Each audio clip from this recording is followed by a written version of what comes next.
dari awal harus sudah ada satu spektrum yang jelas terkait dengan kepentingan politik, politik pilkada, politik pilpres, politik legislasi dan lain-lain. Ketika orang membawa agama, ketika orang menggunakan emosi agama untuk kepentingan politik, maka itu awal dari sebuah langkah kemunduran besar dalam pesta demokrasi. Sehingga yang harus terus kita galakan itu adalah upaya-upaya dalam membangkitkan tingkat kemampuan kompetensi seseorang menjadi pemimpin, kompetensi seseorang menjadi anggota Dewan Perwakilan Rakyat, kabupaten, kota, DPR, dan pusat. Dan yang lebih terpenting itu adalah orang mesti sadar bahwa kekuasaan politik itu adalah untuk memberikan pelayanan, tidak untuk memperkaya diri sendiri dan memperkaya orang lain. Sehingga materi-materi ini harus bisa diterjemahkan dengan baik di tengah-tengah kehidupan demokrasi. Karena kalau itu dimasuki, maka terjadi polarisasi di tengah-tengah manusia, terjadi polarisasi di tengah-tengah masyarakat. Maka agama dan emosi itu selalu dipakai untuk bisa membenturkan kepentingan masyarakat di bawah. Nah, pada posisi inilah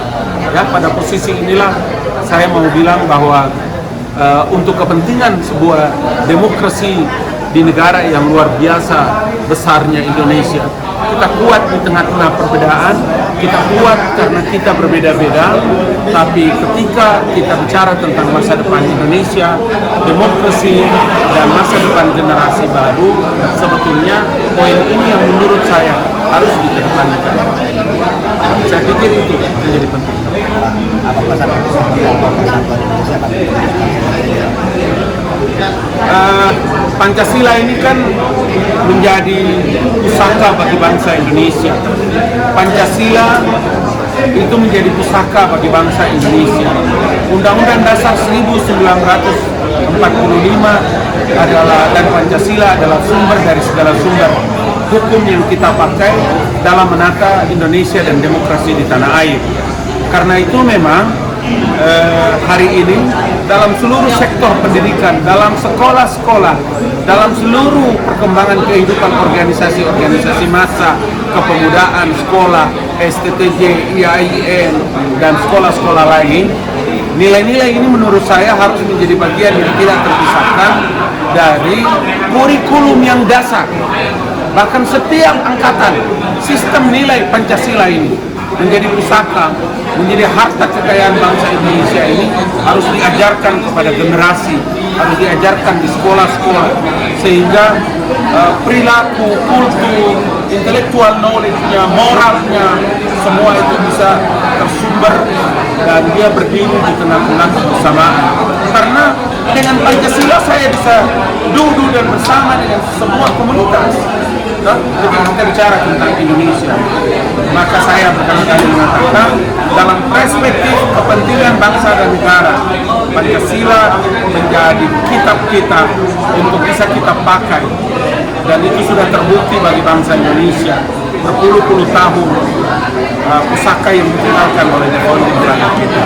Mudah-mudahan di pemerintahan periode kedua Presiden Joko Widodo ini, semua yang saya kemukakan ini insya Allah bisa dijalankan dengan 5 tahun ini dan segera terwujud, meskipun di periode yang pertama sudah beliau laksanakan.